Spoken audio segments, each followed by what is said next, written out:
A few moments later. May buntag sa tanan. Meron na punta sa atong alaga na itong kanding. Ano yung balay rin?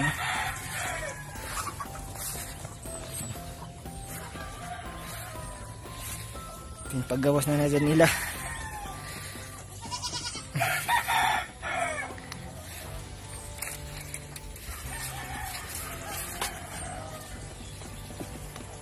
Ano yung mga kanding sa bukid. Kini mga anak ni sa karong naman ikatulong na yung panganak ron.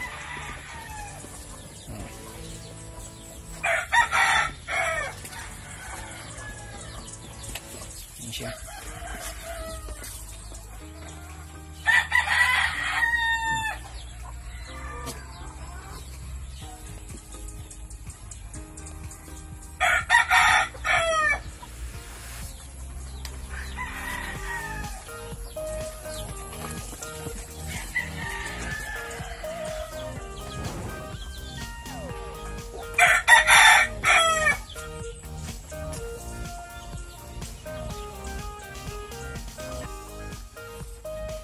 Tara. Ano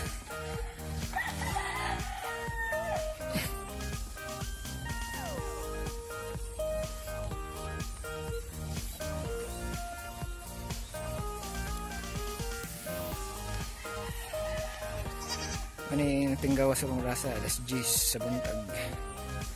Kaya kung igawas mo sa buntag, medyo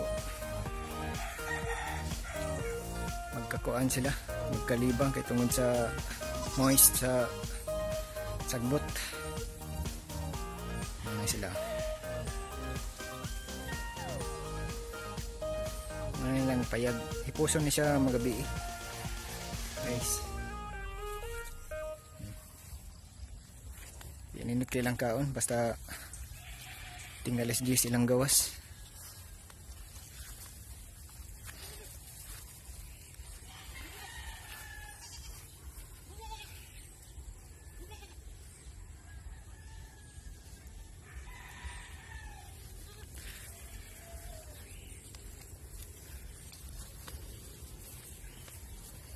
Ayaw mo pagsungay.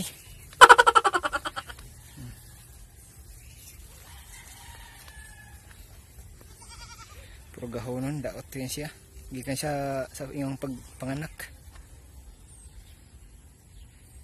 Pero, ano yung anak. Nakita mo sa ka-baby sa dito budto, sa itong.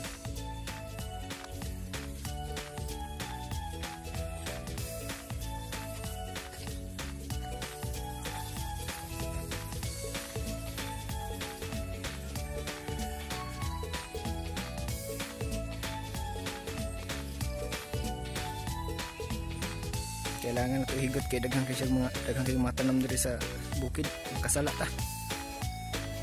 Mani butan nato diri sa patag.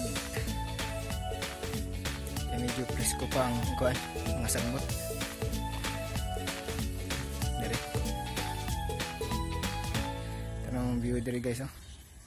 Init kay butanganan sa mga hayop kay patag kay dako yung patag diri.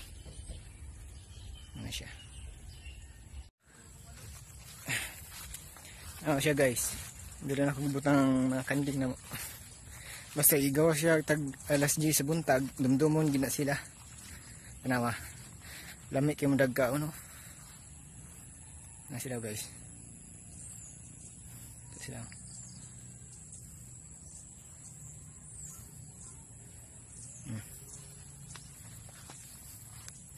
Kung mag-uwan gali, dili na sila igawa sa ilang balay.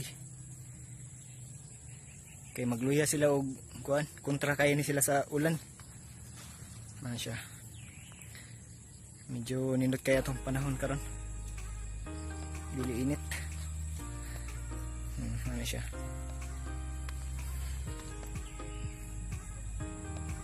Kung isulod sa balay nila, kailangan manguha jud kag sagbot na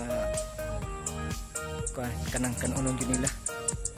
Kaning kanding mukaon ginig 21 kinds of kanang kuan, kanang leaves.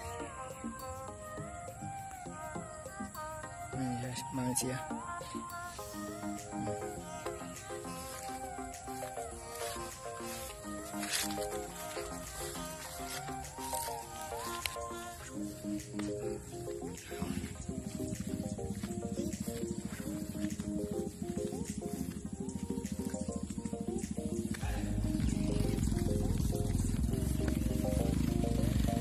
Nahinay lang.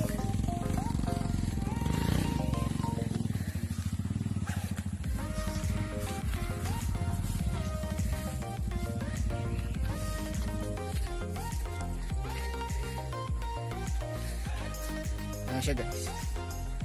Lamig yung dagka sa kanding niya. Siya. Ano sila?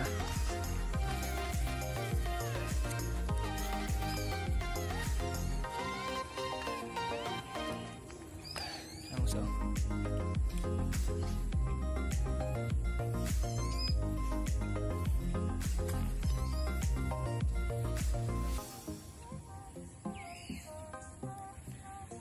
daghanag bunga sa lubi eh. Mamutong tarong taod-taod. Kay medyo init-init. Ano siya?